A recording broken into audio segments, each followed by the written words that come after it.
Bem, o nosso tema hoje é um tema que vai incomodar todo mundo. Vai incomodar porque quando a gente fala de soberania de Deus, a gente tem que tocar em alguns pontos e o clima vai esquentar. Prepare as suas perguntas. Não prometo sair daqui com todas elas respondidas, mas eu tenho a certeza que vai rolar perguntas aí, vai rolar dúvidas. Então, nosso tema é a soberania de Deus. E nós vamos ler um texto lá em Êxodo, lá no Antigo Testamento, capítulo 33, versículo 19. Êxodo. Entendeu? Êxodo, capítulo 33, versículo 19.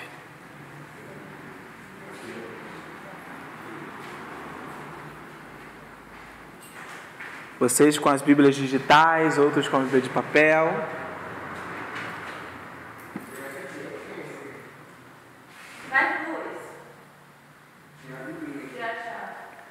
Eu já imaginei, no grande dia, quando o Senhor chamar a igreja, o anjo do Senhor com o iPad. Capítulo 33, versículo 19. Aí entra assim, Mateus não está na lista, João Pedro não está na lista. Imagina, já iPad.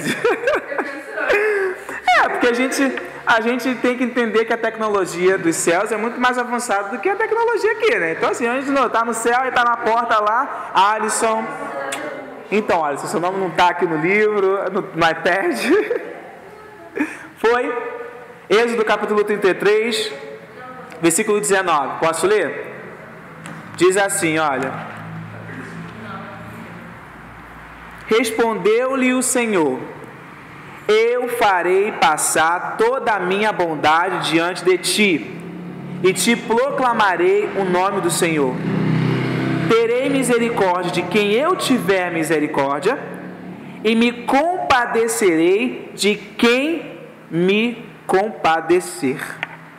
Eu não sei se vocês lembram, quando a gente falou sobre a doutrina da depravação total, um dos nossos primeiros encontros, eu trouxe uma definição do que era depravação total para que a gente pudesse entender esse nome difícil, correto?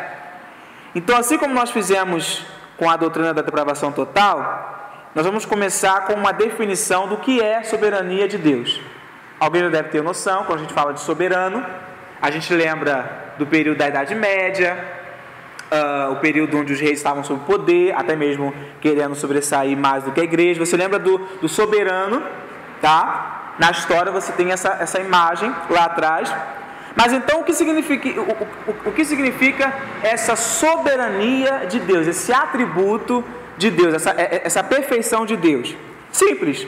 Deus está no controle do mundo, desde o conflito internacional mais amplo até a queda de um pequeno pássaro na floresta. Então, tipo assim, a Primeira e a Segunda Guerra Mundial estava no plano soberano de Deus. O rato que foi morto ali na esquina por causa de um carro também estava no plano soberano de Deus. Entendeu? Então, tipo assim, não há nada no mundo, seja macro ou micro, que não esteja no plano de Deus. Então, lembrando, Primeira Guerra Mundial, Segunda Guerra Mundial, dizimou multidões, por ser mundial, envolveu o mundo, tá? Obviamente, Deus estava no plano de Deus. A queda de um pássaro na floresta, porque voou e não viu a árvore, caiu no chão morto, também estava no plano de Deus.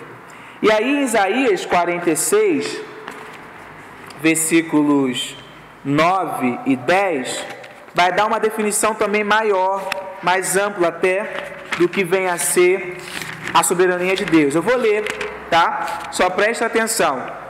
Isaías 46, versículo 9 e 10, diz assim: lembrai-vos das coisas passadas da antiguidade. Eu sou Deus e não há outro. Eu sou Deus e não há outro, semelhante a mim. Eu anuncio o fim desde o princípio, desde a eternidade, as coisas que ainda não sucederam. Eu digo, o meu propósito subsistirá e farei toda a minha vontade.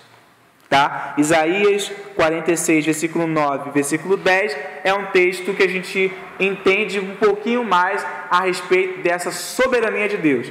Ele é Senhor e não há outro. Ele anuncia as coisas desde o início, como está escrito aqui, olha, eu anuncio as coisas, eu anuncio o fim, sabe? Eu anuncio o fim desde o princípio. Então eu vou anunciar que Jesus vai ser morto, crucificado e tudo mais no início, lá em Gênesis 3, algo que ia acontecer 3, 2, 4 mil anos depois, tá? Sejam bem-vindas, tá bom? A gente depois conversa melhor. Nós estamos falando lá em Êxodo 33, versículo 19, e o tema, vocês viram lá o tema, é a soberania de Deus, tá? Então eu comecei a falar sobre o que é a soberania de Deus. Eu disse para as pessoas que estavam aqui no início que a soberania de Deus ela nada mais é do que Deus, tá? Está no controle do mundo. Então, volto a repetir, Primeira Guerra Mundial, Segunda Guerra Mundial estavam no plano de Deus. Para as pessoas que viveram naquele tempo foi um absurdo. Caramba, dizimaram, mas estava no plano de Deus. E aí você acabou de atravessar a rua e viu um gato morto. Também estava no plano soberano de Deus. Então assim, as coisas que são internacionais, as coisas que são talvez assim pequenas, estavam no plano de Deus. Isso é a soberania de Deus.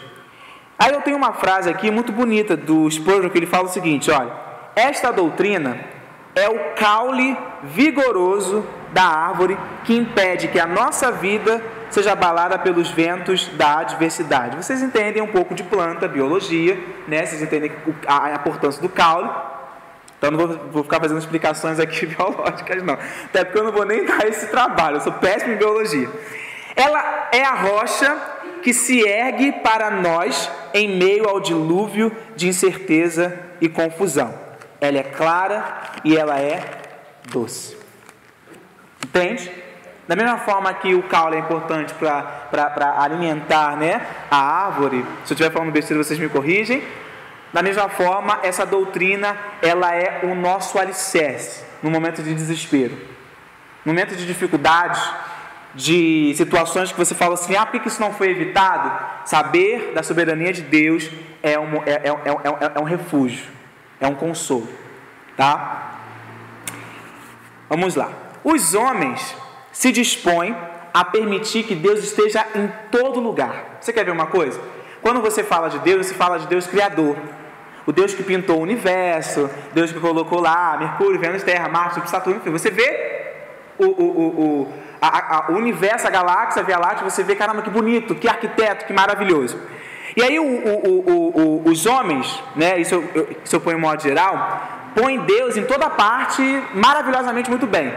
Só que não põe Deus no trono. Entende? Quando a gente fala de trono, a gente fala de governo, a gente fala de poder, a gente fala de soberania, a gente fala de justiça, a gente fala de governo. Então Deus, para muitas pessoas lá fora, está em qualquer lugar, menos no trono. Porque se Deus estiver no trono para essas pessoas, elas não têm liberdade. Tudo que Deus decretar, tudo que Deus falar, é e tem que acontecer. Entende? Então, quando nós falamos de um Deus entronizado, quando a gente fala do direito de Deus fazer o que quiser, né, com o que lhe pertence, se Deus quiser pegar fulano e jogar para o alto, Deus pode. Então, assim, quando a gente fala disso na igreja, as pessoas nos odeiam, porque elas acham que Deus não tem liberdade. Então, se eu falo de um Deus entronizado, um Deus que tem direito de fazer o que quer, como também se dispor das suas criaturas como Ele acha melhor, sem consultar, por exemplo, a mim e a você, sobre a questão, os homens nos vaiam, os homens nos odeiam. Isso é com relação à soberania de Deus. Deus está no comando. Tá? Se Deus pega uma criança no ventre da mãe e permite que ela venha cega, Deus é um ser ruim. Nossa! Deus deixou a pessoa, a mãe, e com um filho cego, um filho surdo. Ai, Deus é horrível. Entende? Mas se Deus é o Criador, se Deus foi lá, formou o homem do pó da terra, se Deus desde o início vem formando osso por osso, pele sobre a pele, Deus não poderia permitir que a pessoa viesse com uma deficiência? Então assim, soberania de Deus. Deus manda, Deus pode e nós calamos a boca. Ponto. Tá? E aí a gente ouve, né, que Deus não deveria estar no trono. E as pessoas não amam isso. Mas é o Deus no seu trono que muito nos agrada pregar. É Deus no seu trono que nós confiamos. Eu jamais entraria ou acharia válido, gente, entrar no cristianismo onde eu conheço um Deus que só faz as coisas se eu der liberdade. Ou talvez eu jamais entraria para uma religião que me dissesse que o universo ele não é governado por ninguém mais do que o acaso.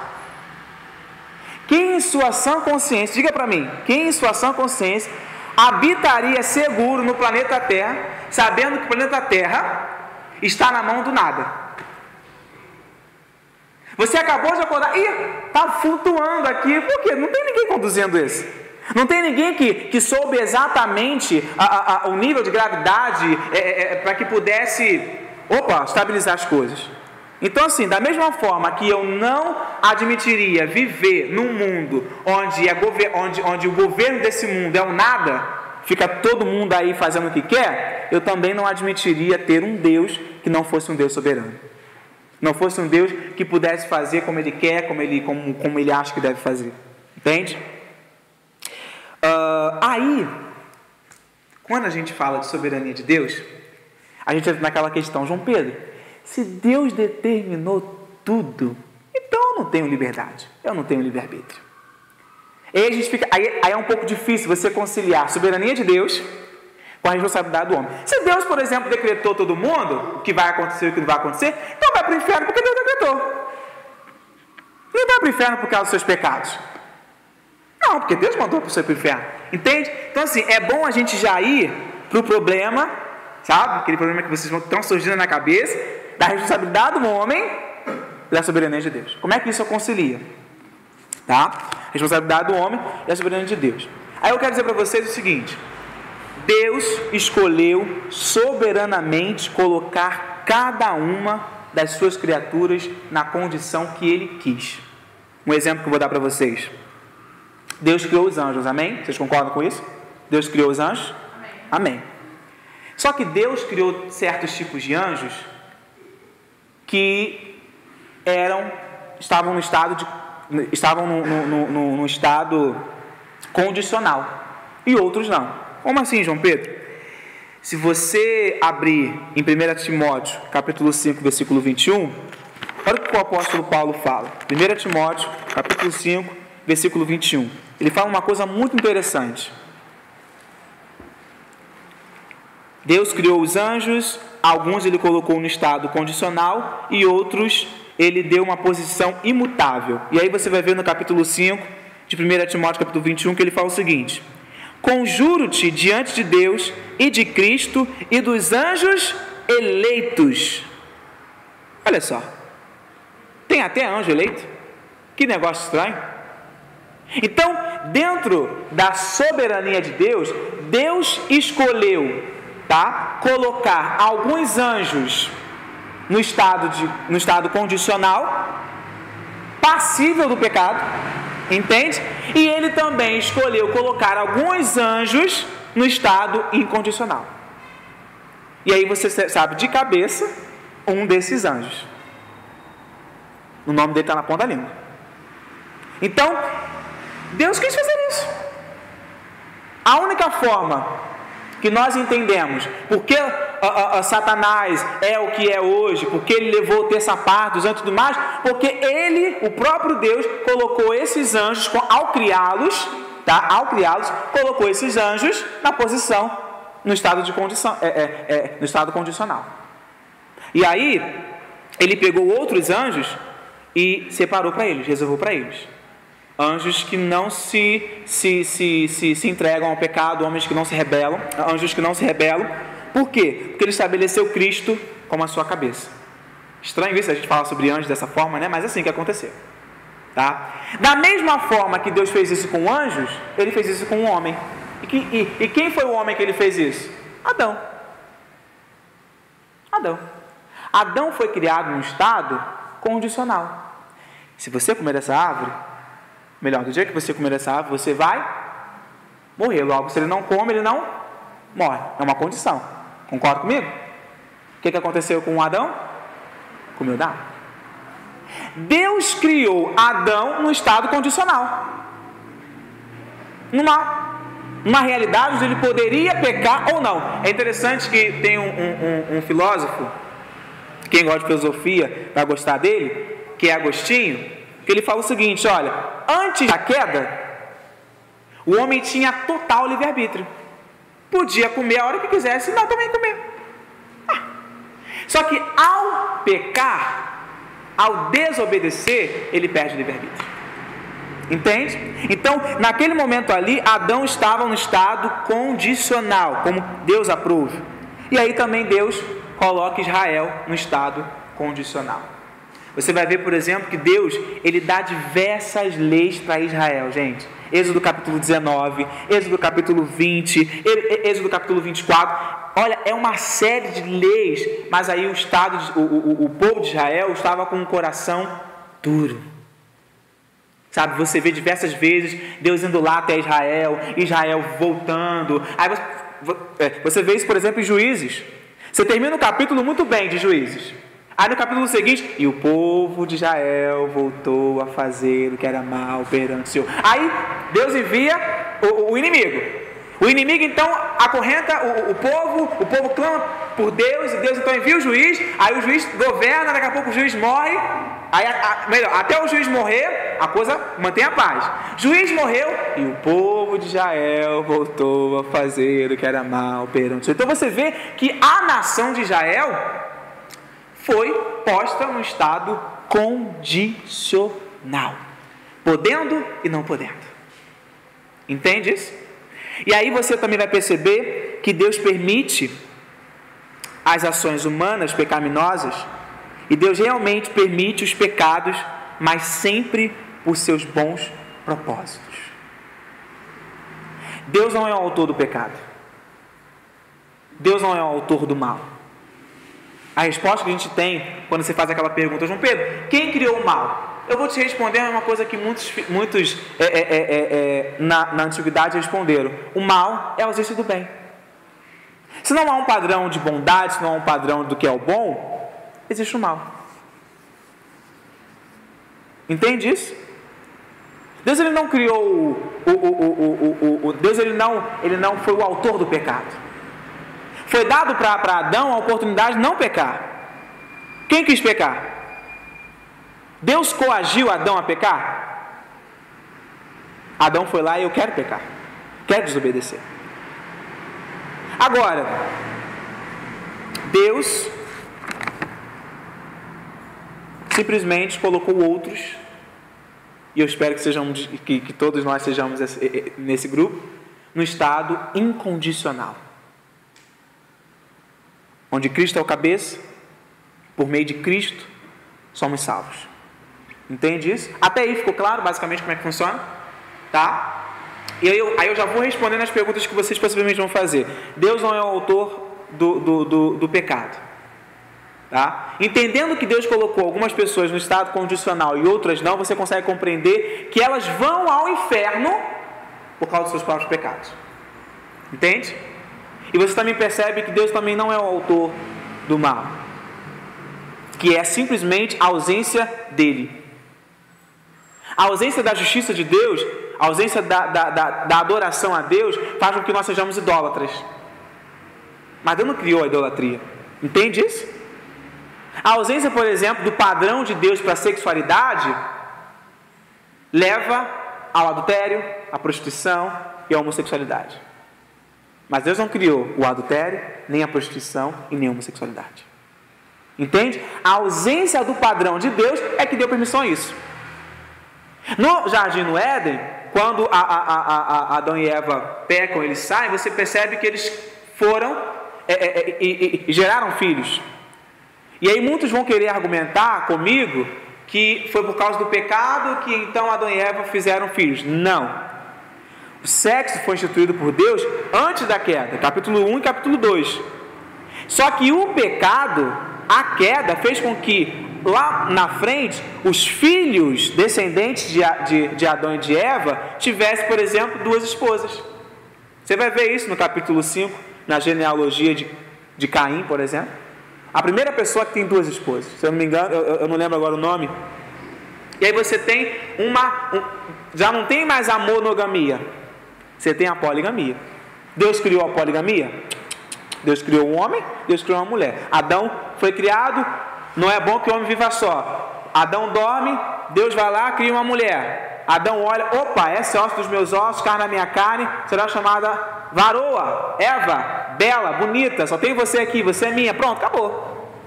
Com a queda, dá a oportunidade de ter 2, 4 mulheres, 3 mulheres. Entende? Então assim, Deus não criou, mas a ausência dele permite que nós sejamos idólatras, que nós sejamos imorais. Tira Deus da sua vida e você vai ver como é que vai ser o estrago dela. Tá? Aí eu quero que você abra comigo lá em Romanos 9. Romanos capítulo 9 é o capítulo do debate. É o capítulo do debate.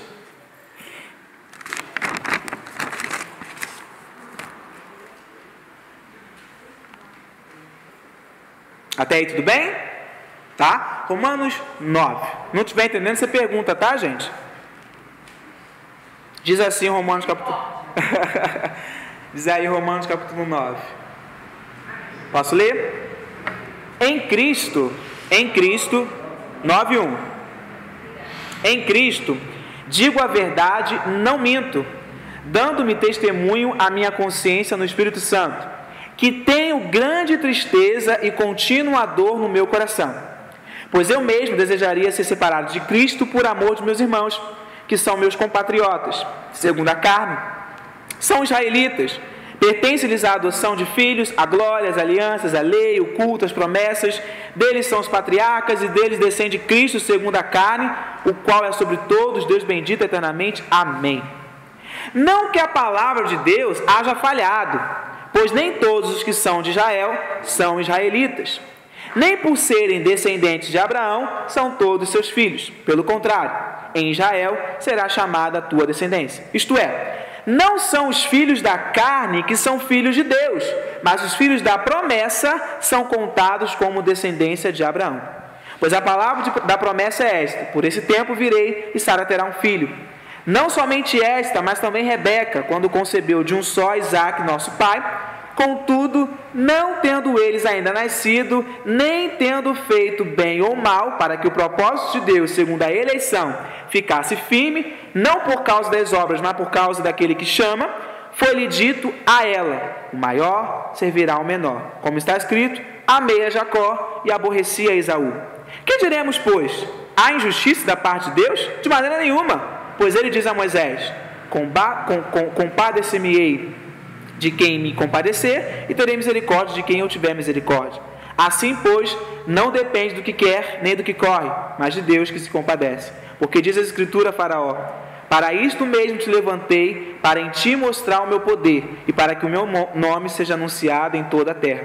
Logo, pois, ele se compadece de quem quer, e endurece a quem quer. Dir-me-ás então, por que se queixa ele ainda? Pois quem resiste à sua vontade? Mas, ó homem, quem és tu que a Deus replicas? Dirás a coisa formada ao que o formou: por que me fizeste assim? Ou não tem o oleiro poder sobre o barro para da mesma massa fazer um vaso para honra e outro para desonra? E que direis se Deus, querendo mostrar a sua ira e dar a conhecer o seu poder, suportou com muita paciência os vasos da ira, preparados para a perdição, a fim de que também desse a conhecer as riquezas da sua glória nos vasos de misericórdia, que para a glória já dantes que Dantes preparou, os quais somos nós, a quem chamou, não só dentre os judeus, mas também dentre os gentios. Como diz em Oséias: chamarei meu povo ao que não era meu povo, e amada a que não era minha amada. No lugar em que lhes foi dito: vós não sois meu povo, aí serão chamados filhos do Deus vivo. Isaías clamava acerca de Israel: ainda que o número dos filhos de Israel seja como a areia do mar, e o remanescente é que será salvo. Pois o Senhor executará a sua palavra sobre a terra, completando-a e abreviando. Como antes disse Isaías: Se o Senhor dos Exércitos não nos deixar a descendência, teríamos sido feitos como Sodoma e seríamos semelhantes a Gomorra.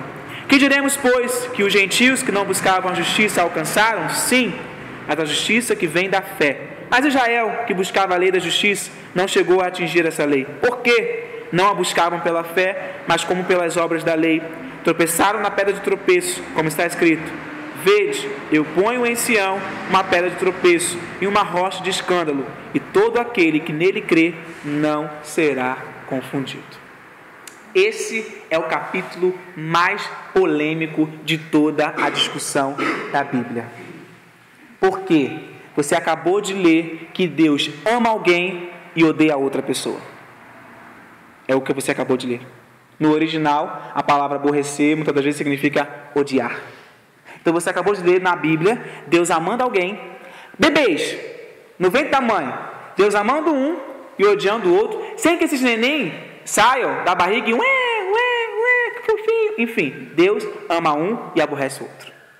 Então assim, quando você... Eu acredito que quem já leu esse texto deve ter ficado horrorizado. Não é possível, vou até passar de lado, porque não acredito que Deus está fazendo isso. E aí você vê num texto onde Deus pode endurecer quem quer e favorecer quem quer. Mas qual é a grande questão desse texto? O apóstolo Paulo tem muita dificuldade com os judeus. Muita dificuldade.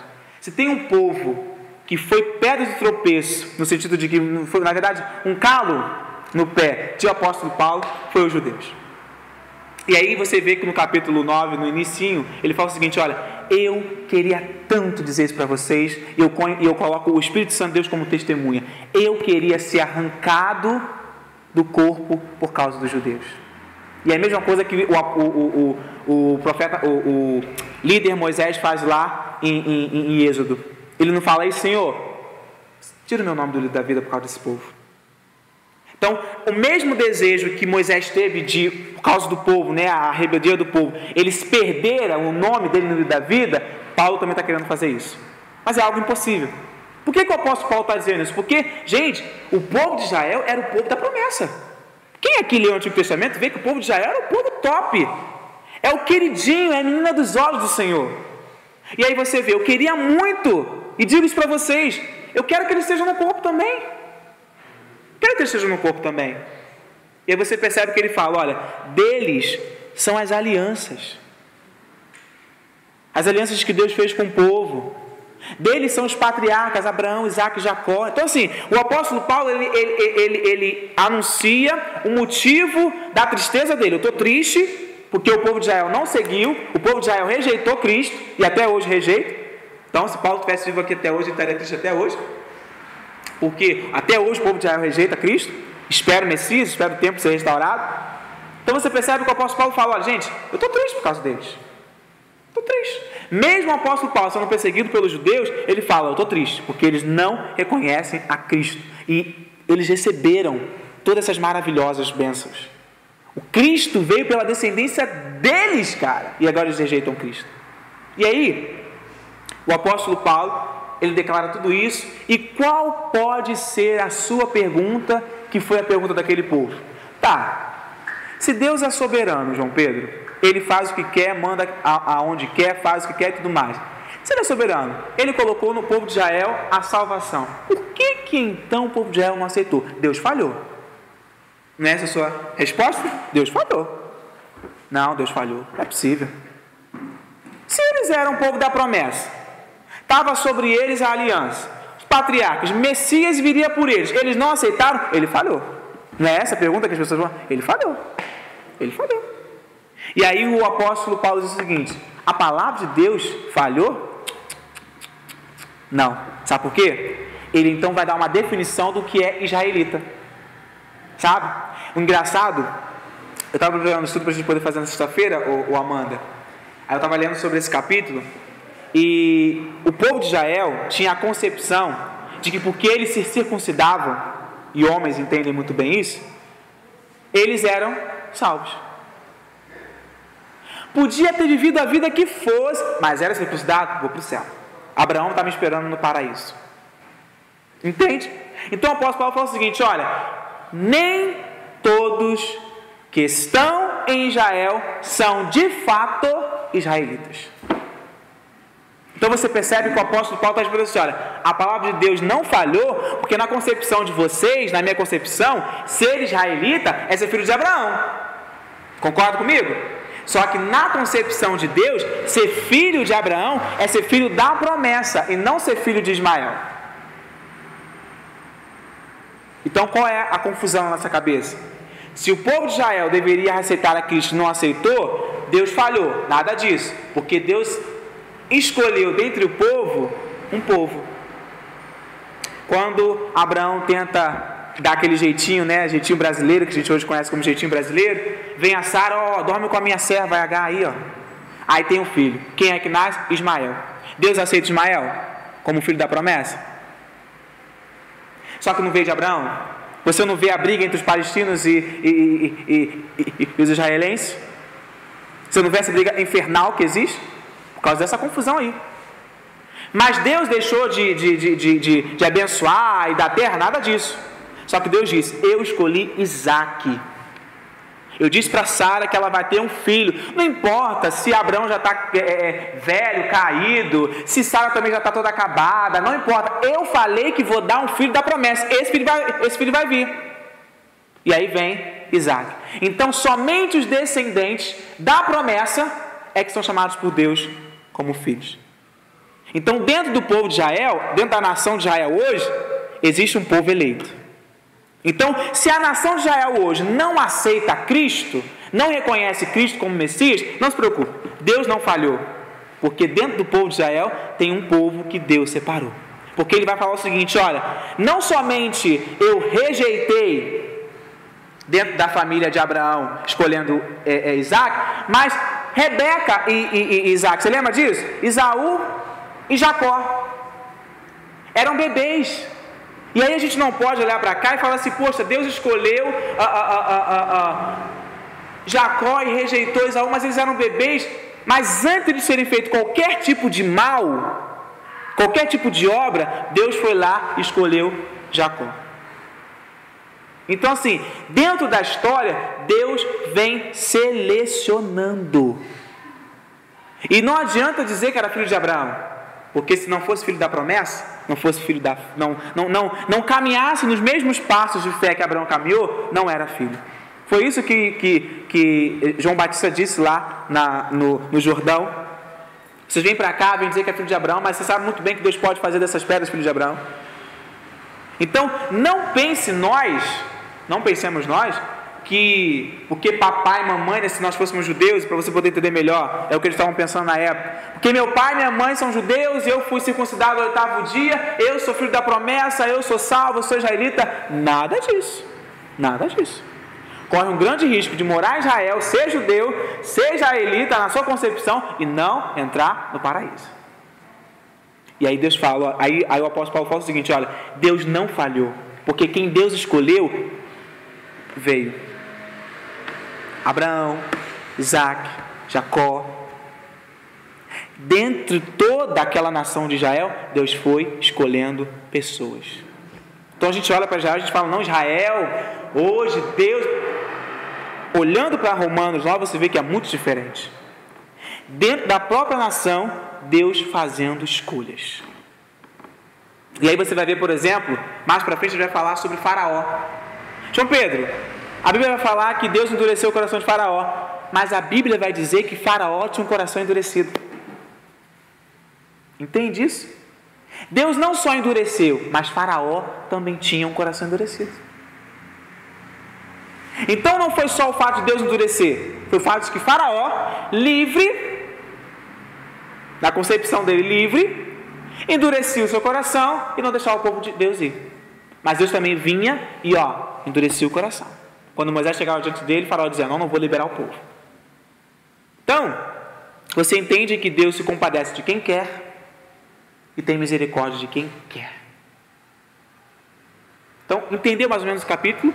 Para você poder entender, Deus escolhe uns e rejeita outros, sim, soberanamente. Isso é nada mais do que uma doutrina chamada a doutrina da eleição e da predestinação, mas o foco não é esse, o foco é entender que Deus é soberano. Se ele escolheu Esaú, se ele escolheu a Jacó e não escolheu Esaú, é porque ele quis. E a gente não pode dizer assim, mas Esaú era suplantador, porque mas Jacó era suplantador e Esaú era o queridinho, nada disso. Deus já tinha visto.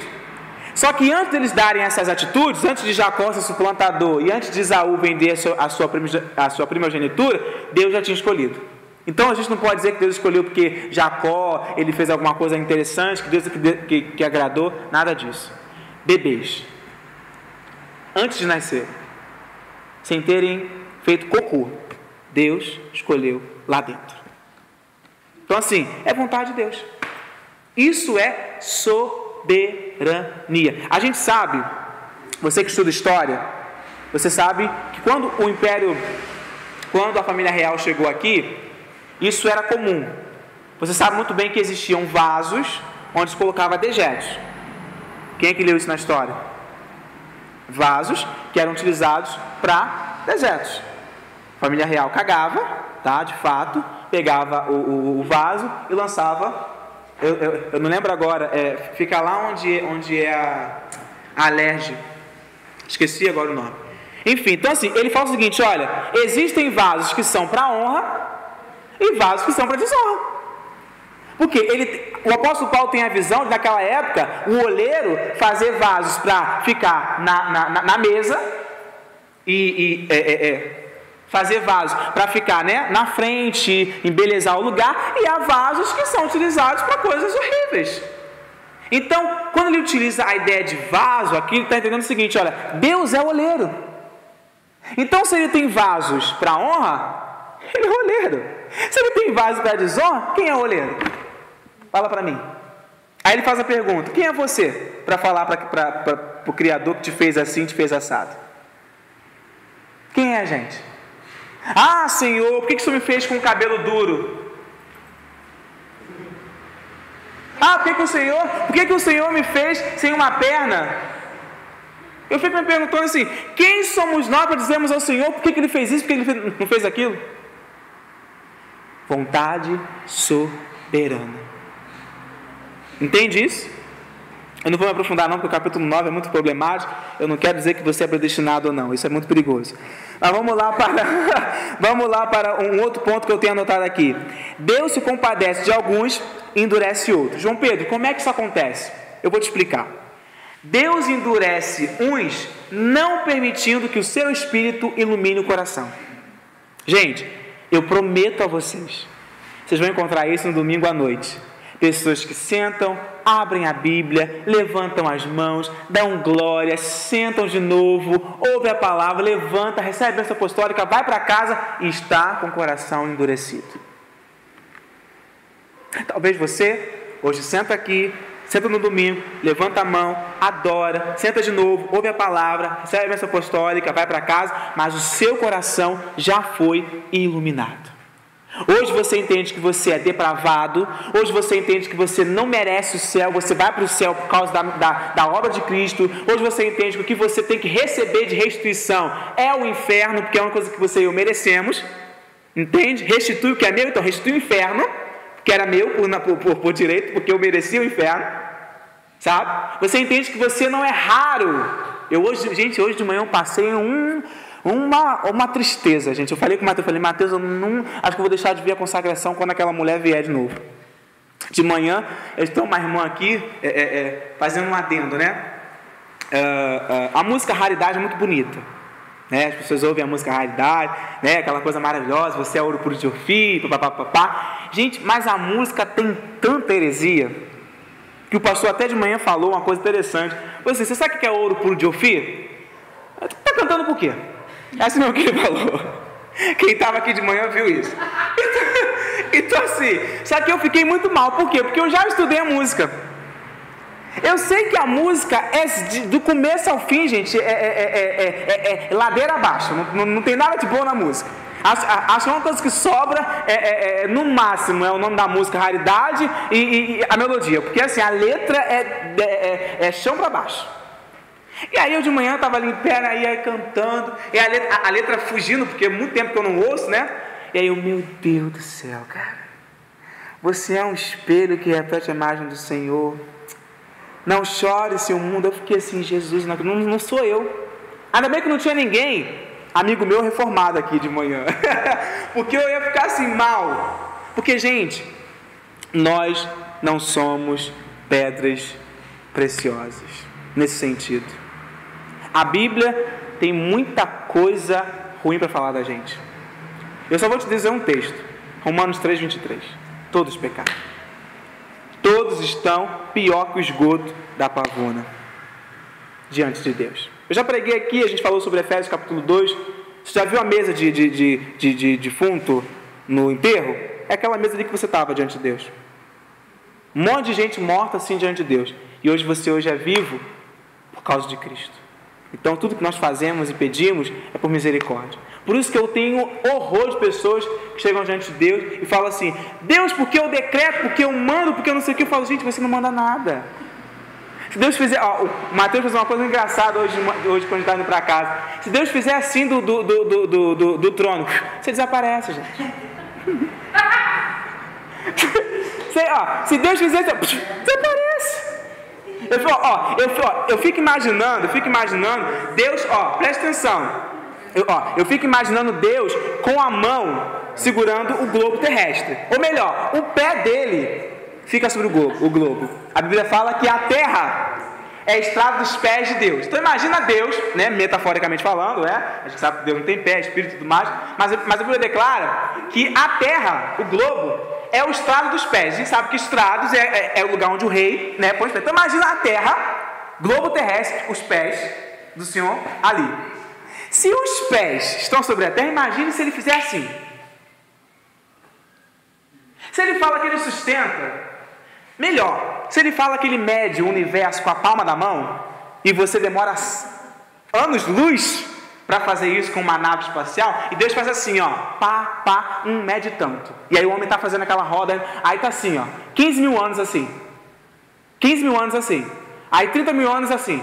Aí Deus já fez isso, com a mão. Lá em Isaías 40 você pode confirmar. Isaías 40 ele fala, eu meço com a palma da minha mão. Medir. Aí você imagina Deus fazendo assim, Beatriz. Não, Deus, porque eu não posso buscar, porque eu tenho que fazer, porque eu não tenho que... Aí se Deus fizer assim, tirar a sua vida, tu não faz nada. Não, porque eu tenho que buscar, porque eu tenho que fazer, porque eu tenho isso, eu tenho aquilo, tudo mais. Aí você deixa de orar, você deixa de ler a Bíblia, aí você vai para o trabalho, você esquece da vida. Se Deus tirar a sua vida, você não pode nem pensar em estar trabalhando amanhã. Deus só faz isso porque Ele é soberano. Então de manhã eu estava cantando, eu falei, meu Deus do céu, me perdoa. Então assim, a única forma que nós temos como provar que Deus está endurecendo o coração de alguém é quando a pessoa está quando o Espírito Santo de Deus não eliminou essa pessoa. Então você pode pregar, falar, dizer que ela vai para o inferno, dizer que é errado mexer no celular durante o estudo, dizer que é errado um monte de coisa, mas o coração dela está endurecido. Por quê? O Senhor não derramou graça para o Espírito Santo ir lá e abrir o coração. Então, você talvez tenha um marido, né? A Beatriz, por exemplo, tem um pai dela. E é até um pouco perigoso dizer isso, né? Porque a pai, às vezes, não quer falar que o nosso pai não é predestinado, não. Mas entenda o seguinte. Eu não posso afirmar que ele não seja. Entende? Eu não posso afirmar quem é e quem não é.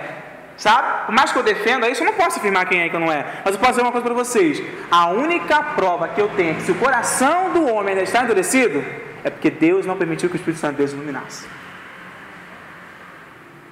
Então o coração ainda está fechado. Você pode falar de amor, você pode falar do Evangelho, mas a pessoa está assim, eu não quero saber desse Deus. É muito bonito, mas eu não quero saber disso. Então, isso é perigoso. Talvez você tenha que se perguntar, será que um dia meu coração foi iluminado? A vontade de Deus é chamada de o seu mero prazer. Ao chamar um povo ou nação, Deus dá os meios de graça e deixa os outros sem. Deus chamou Israel. Deus deu a Israel alguns meios para eles poderem buscar. Gente, só Israel tinha o verdadeiro culto. Ao redor de Israel era ao Deus Baal, Azerá, Moloque, um monte de Deus. Só Israel tinha o culto ao verdadeiro Deus. Então, se você percebe que Deus dá uma nação o verdadeiro culto, e deixa as outras nações sem o verdadeiro culto. Então assim, Deus está chamando um povo, e esse povo é a igreja, o Israel de Deus. Deus está chamando o povo dele hoje, dando meios de graça para buscá-lo, para adorá-lo, e está rejeitando outros. Agora, eu posso te responder uma pergunta? Todos precisam de salvação. Por mais que eu defenda a predestinação, a eleição, eu tenho que reconhecer isso. Todo mundo precisa de salvação, porque todos pecaram. Concorda comigo? Se todos pecaram e carecem da glória de Deus, logo todos carecem de salvação. A questão é, todos são, ele quer ir para o céu, todos são naturalmente não merecedores da salvação, mas Deus dá alguns maiores vantagens e outros não. Então, você precisa entender o seguinte, e eu falo isso com um certo temor, tá? Não dando risadas e me achando eleito e ponto final, não é isso. Mas entenda o seguinte, todo mundo está debaixo do pecado. A Bíblia fala que Deus não faz acepção de pessoas. É nesse contexto. Todo mundo é pecador, gente. Do pastor ao obreiro que fica na porta é pecador. Fede mesmo. Mas aí se Deus chama uns e não chama outros, é injustiça? Não. Isso é um pouco complicado de entender isso, mas não é injustiça. Você, Mateus, vai casar. Espero eu. Um dia, talvez. Digamos que você esteja num lugar onde você tem que escolher, tem 15 mulheres. Você vai escolher uma, correto? Não vai deixar 14. Eu acho que você vai escolher uma, né? Não pode ser duas. A gente acabou de falar de poligamia, né? Ele olha assim pra minha cara, uma só? Não. Mas você percebe que você vai escolher uma mulher dentre as 15. 14 ficam de escanteio para fora, né? Não fica de lado. Você foi injusto? Por que não? Você tinha 15.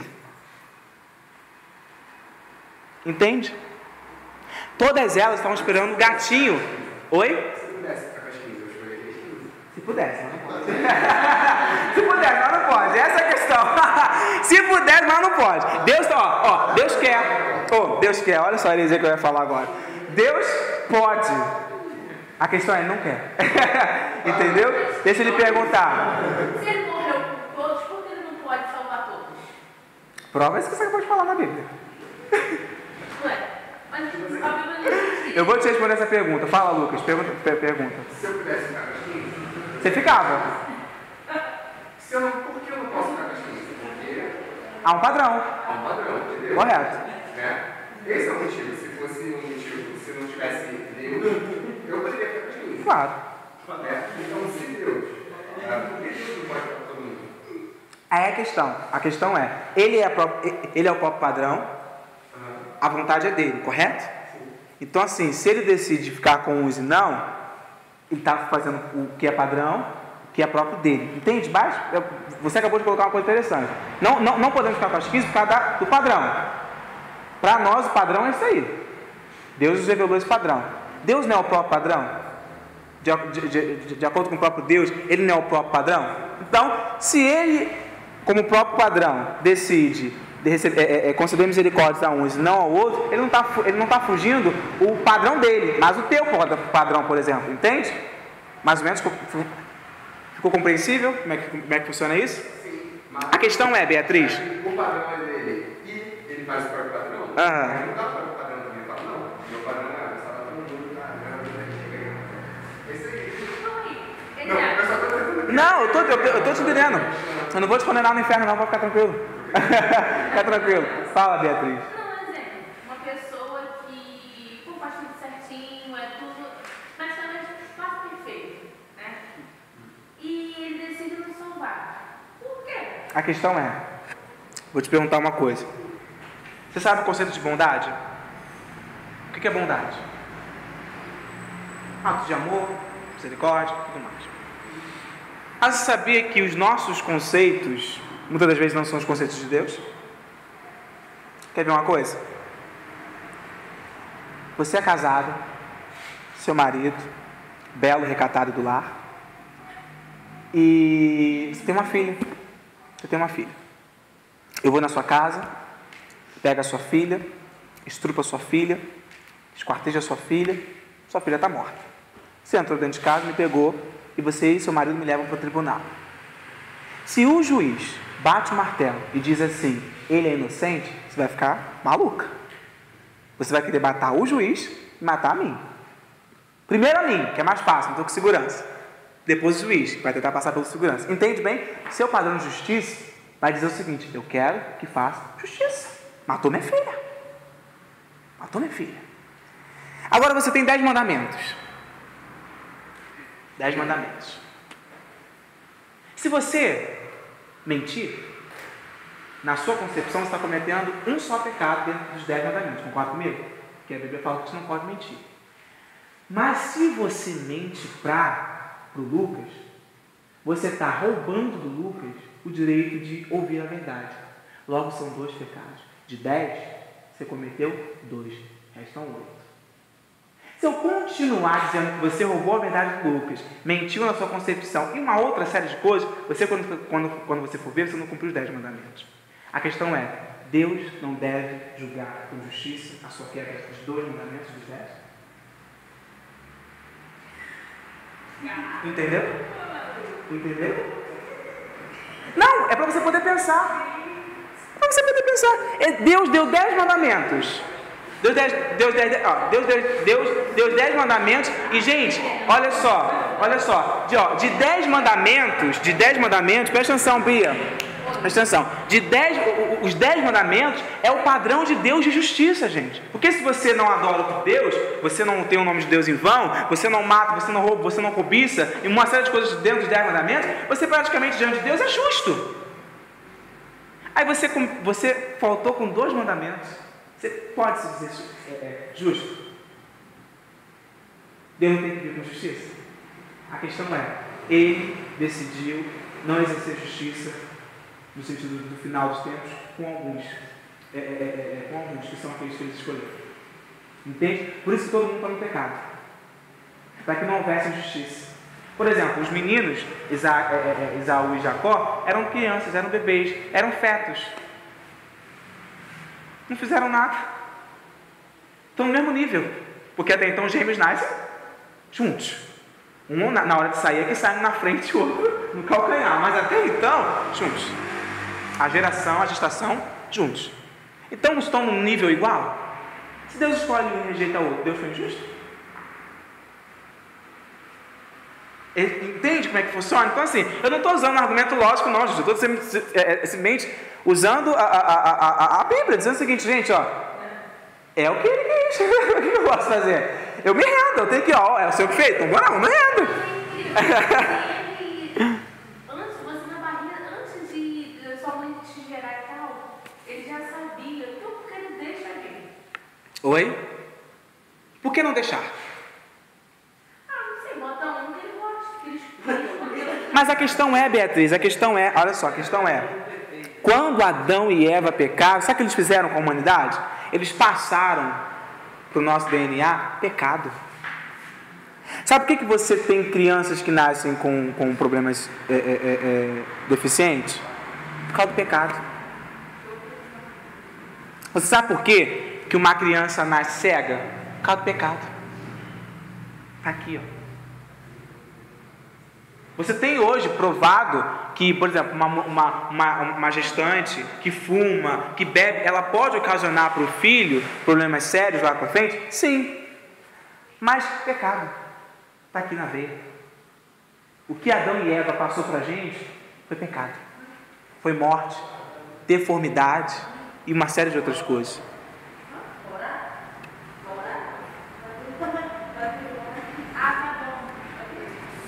Deixa eu caminhar para o final. Até aí tudo bem? Não. Eu vou fazer uma outra pergunta, tá? Na verdade eu vou fazer uma afirmação e depois uma pergunta. Deus decide quem será salvo. Ponto. Deus decide. Você pediu o tema, deve estar todo aí conformado, né? Foi você que pediu o tema, então segura essa daí. Deus decide quem será salvo. A pergunta é, João Pedro, se Deus decide quem vai ser salvo, por que eu tenho que orar? Calma aí. Deus decide quem vai ser salvo. Concorda comigo? Acabei de dizer para vocês que Deus é soberano. Então assim, Ele não só decide salvação, mas Ele determina tudo, início, meio e fim da sua vida. Os nossos dias, de acordo com o Salmo 139, estão escritos. Tá? Pecados, enfim, tudo que acontece na nossa vida está determinado. Tá? A questão é, se Deus escolhe quem vai ser salvo, por que a gente tem que orar? Porque a gente tem que fazer alguma coisa, né? Por que a gente tem que orar? Se ele decide, por que a gente, tipo, uma pessoa vive certinha e depois não adianta de nada? Então, pra que ela Eu esqueci de responder. não precisa fazer nada, ele praticamente. Eu esqueci de responder essa fala da Bia. Ela é certinha aos nossos olhos, tá? A questão de ir para o céu não é, por exemplo, a gente pode ter pessoas honestas como vizinhos. Paga a conta em dia, não tem gato, fala contigo. Na sua concepção, meu vizinho só falta ser crente. Mas na sua concepção, padrão de justiça é isso. No padrão de Deus são 10 mandamentos, tá? Tá disposto a cumprir os 10? Tu já errou? Tu já pecou hoje? Tá disposto a cumprir 10? Então assim, acho que a resposta na sua pergunta era basicamente isso. O meu padrão de justiça é, eu tenho que ser honesto, tenho que dar os modos. Então assim, o meu padrão de justiça é esse. Só que o padrão de justiça de Deus não é assim. Entende? Eu vou responder essa pergunta dizendo o seguinte. Efésios capítulo 2 diz que todo mundo está morto de seus pecados e delitos.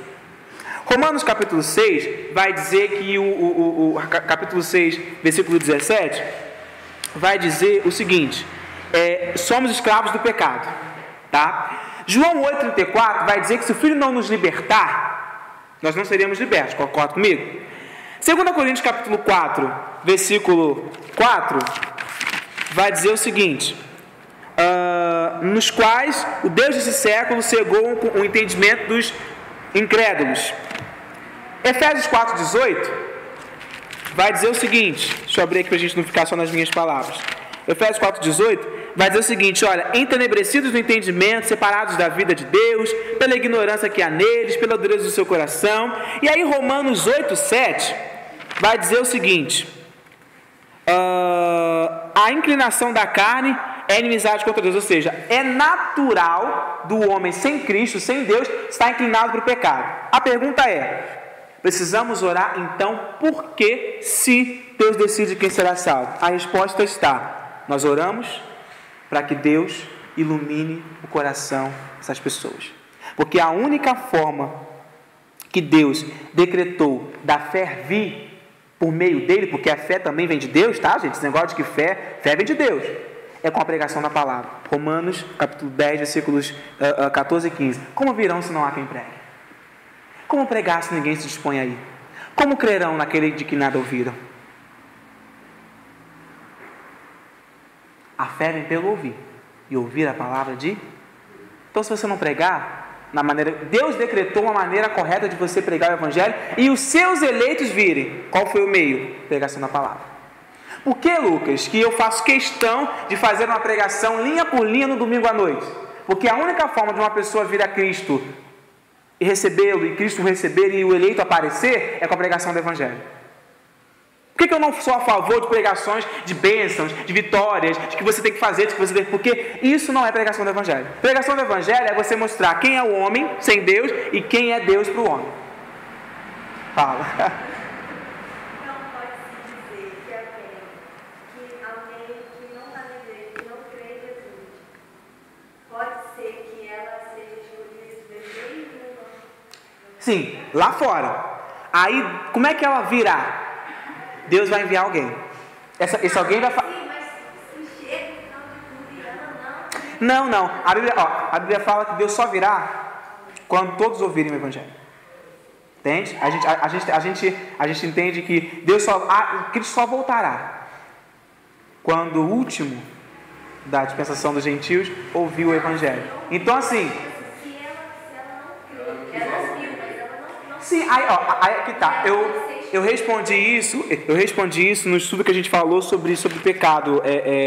Não volte para o seu pecado, porque o seu pecado pode te levar para o inferno. Eu respondi o seguinte: vocês podem ter aquela concepção assim, se Deus escolheu uns e rejeitou a outros, no céu então vai ser um teatrinho. Por quê? quê? Qual a resposta? Tu não me escolheu, Deus. Estou indo para o inferno porque tu não me escolheu. A questão é, Deus permite que você ouça o Evangelho, mesmo que você não seja eleito. Um exemplo, tá? Espero que você seja. Mesmo que você não seja.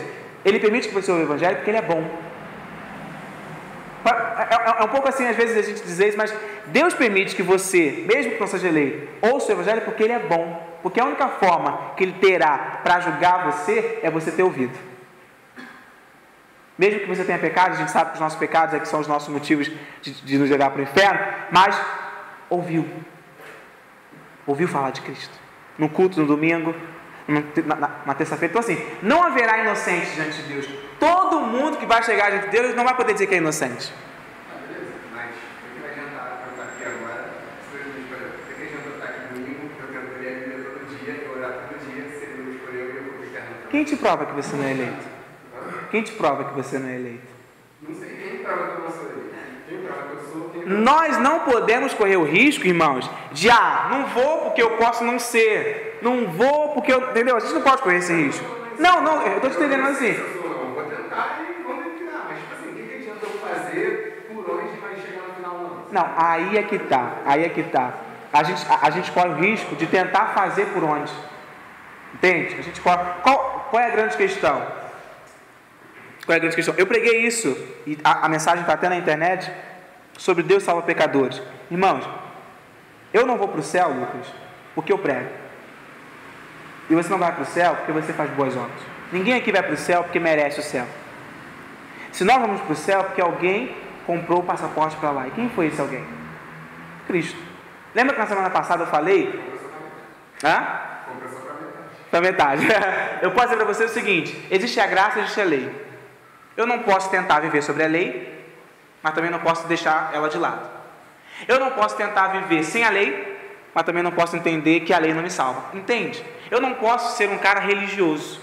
Eu não posso dizer assim, olha, eu tenho que ir ao culto no domingo, eu tenho que ir ao culto na terça, eu tenho que ir no culto na quarta, na sexta, porque se eu não for, eu não vou para o céu. Não é por aí.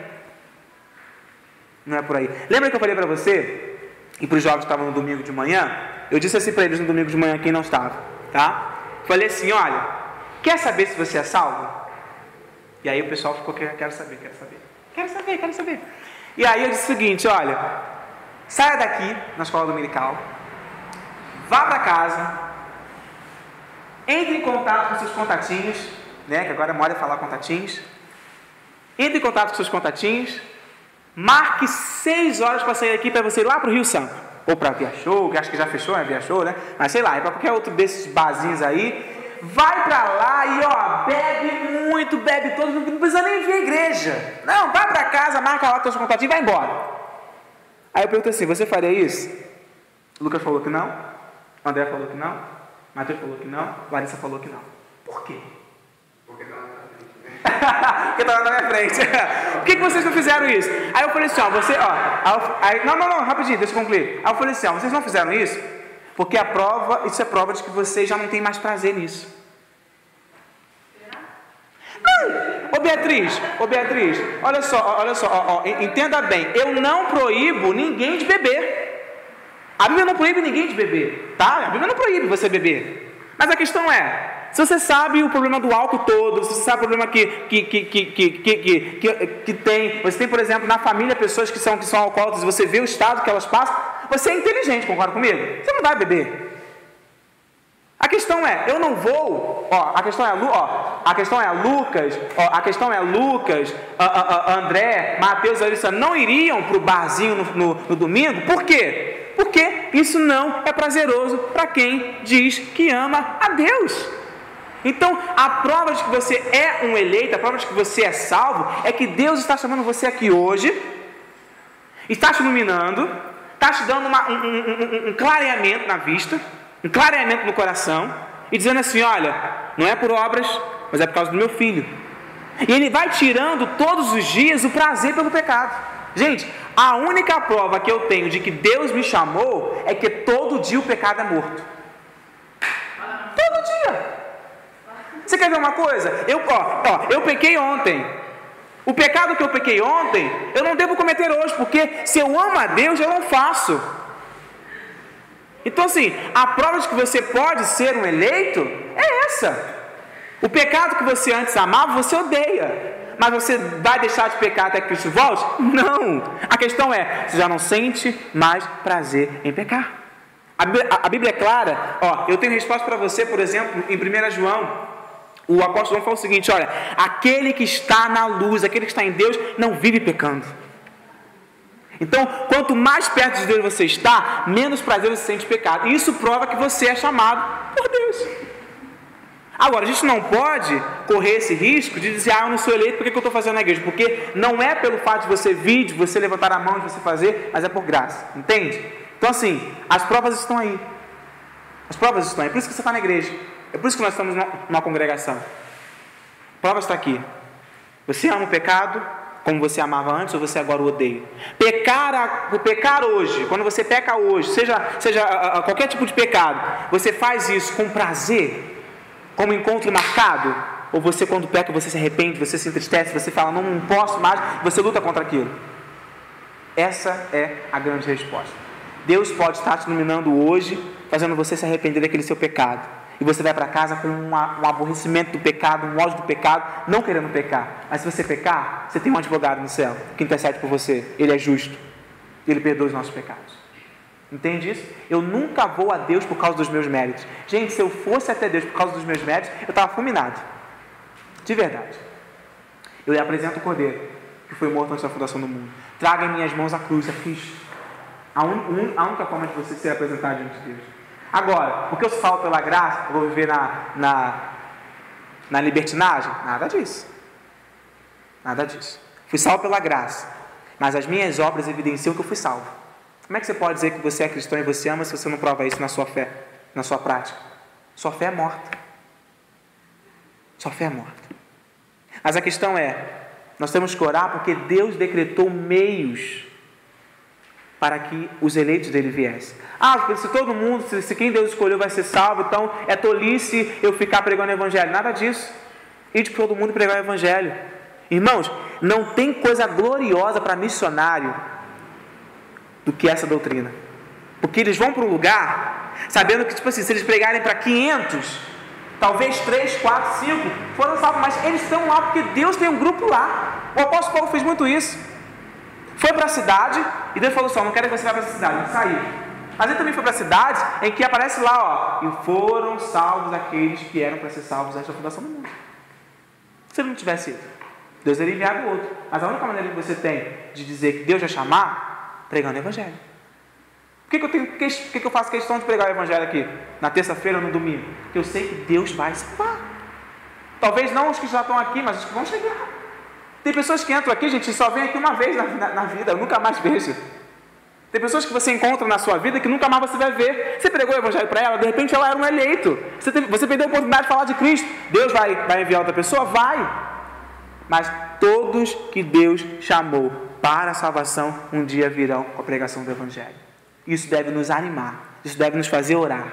Orar pelo nosso pai, orar pela nossa mãe, orar pelos nossos irmãos, orar por pessoas que você deseja que sejam salvos.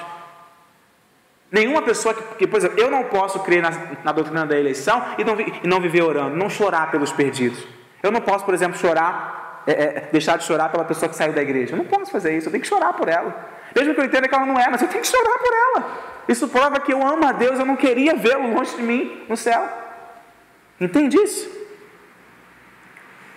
Aí eu quero finalizar com um hino do cantor cristão, que diz assim: as tuas mãos dirigem meu destino, ó Deus de amor. É bom que seja assim. São teus os meus poderes, minha vida. Em tudo, eterno Pai, dispõe de mim. Em tuas mãos dirige meu destino. Acasos para mim não haverá. O grande Pai vigia o meu caminho. E sem motivo não me afligirá. É o hino As tuas mãos dirigem meu destino, cantor cristão. Eu quero finalizar com 2 textos. Salmo 50, não precisa abrir não. Salmo 50, só ouça. Salmo 50, 21.